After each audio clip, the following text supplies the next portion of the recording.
প্রিয় বন্ধুরা, উঠে আসছে এবার আপার প্রাইমারি থেকে বড় খবর। নিয়োগের জন্য জোরালো দাবি। Big breaking update news.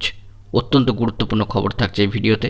অবশ্যই ভিডিওটিকে শেষ পর্যন্ত দেখার প্রয়োজনীয়তা রয়েছে এবং চ্যানেলটিকে এখনই সাবস্ক্রাইব করে নিয়ে সঙ্গে থাকুন। বন্ধুরা, আপার প্রাইমারিতে এবার নিয়োগের জন্য জোরালো দাবি উঠল।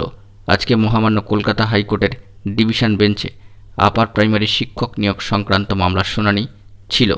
দীর্ঘক্ষণ শুনানি হয়। মামলাকারীদের পক্ষে আইনজীবী শূন্যপদ আপডেট করার দাবি তোলেন।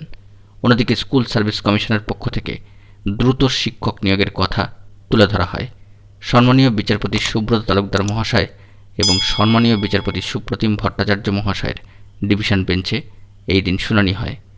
বঞ্চিতদের তরফে আজ বিচারপতি সুব্রত তালুকদার মহাশয় এবং সম্মানীয় বিচারপতি সুপ্রতিম ভট্টাচার্যের ডিভিশন বেঞ্চে এই বিষয়ে জোর সওয়াল করেন সম্মানীয় আইনজীবী সুবীর সান্যাল মহাশয়। আজ বৃহস্পতিবার শুনানিতে মামলাকারীদের পক্ষ থেকে অভিযোগ তোলা হয় যে এসএসসির আপার প্রাইমারির 13,339 জনের তালিকাতেও একাধিক অসঙ্গতি রয়েছে। ওই 13,000 প্রার্থীর অরিজিনাল অ্যাপ্লিকেশন ফর্ম ওয়েবসাইটে সবার জন্য প্রকাশ করতে হবে। স্কুল সার্ভিস কমিশনের রিক্রুটমেন্টস রুল অনুযায়ী ইন্টারভিউর 15 দিন আগের অবধির সমস্ত শূন্যপদ যোগ করে আপডেট শূন্যপদ অনুযায়ী ইন্টারভিউ লিস্ট প্রকাশ করে নিয়োগ করতে হবে। ইন্টারভিউ নেওয়ার পর ওএমআর চেক করে বাদ দেওয়া অসাংবিধানিক বলে দাবি করা হয় মামলাকারীদের পক্ষ থেকে। অন্যদিকে কমিশনের পক্ষে দ্রুত নিয়োগ করার জন্য বলা হয়, অর্থাৎ নিয়োগের জন্য জোরালো দাবি ওঠে।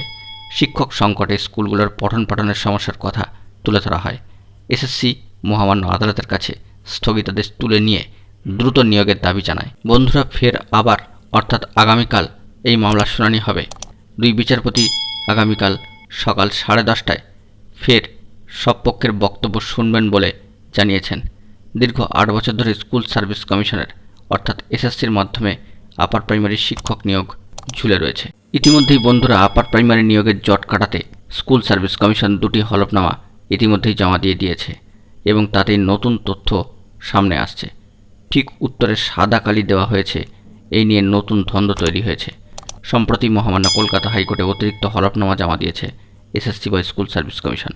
তাতেও ওএমআর শিটে হোয়াইটনার বোলানো চাকরি প্রার্থীদের একাংশকে নজিরবিহীনভাবে যোগ্য বলে বিবেচনার আর্জি জানাতে বাধ্য হয়েছে কমিশন।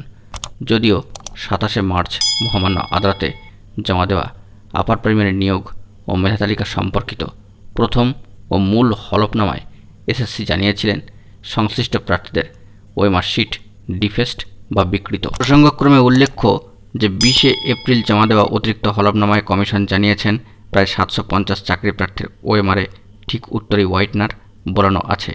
এই অবস্থার মধ্যে দাঁড়িয়ে মূল মেধা তালিকায় যতজন প্রার্থী ছিলেন তার পরিবর্তে বর্তমানে 13,339 জন যোগ্য প্রার্থীকে প্যানেলে ঠাঁই দেওয়ার প্রস্তাব করেছে এসএসসি বা স্কুল সার্ভিস কমিশন। এমনটাই কিন্তু বন্ধুরা খবর উঠে আসছে আপার প্রাইমারির ক্ষেত্রে সামাজিক গণমাধ্যম সূত্রে। দেখা যাক বন্ধুরা আগামীকালের শুনানি থেকে কোনো গুরুত্বপূর্ণ আপডেট তথ্য উঠে আসে কিনা। বন্ধুরা, এখন এটুকুই।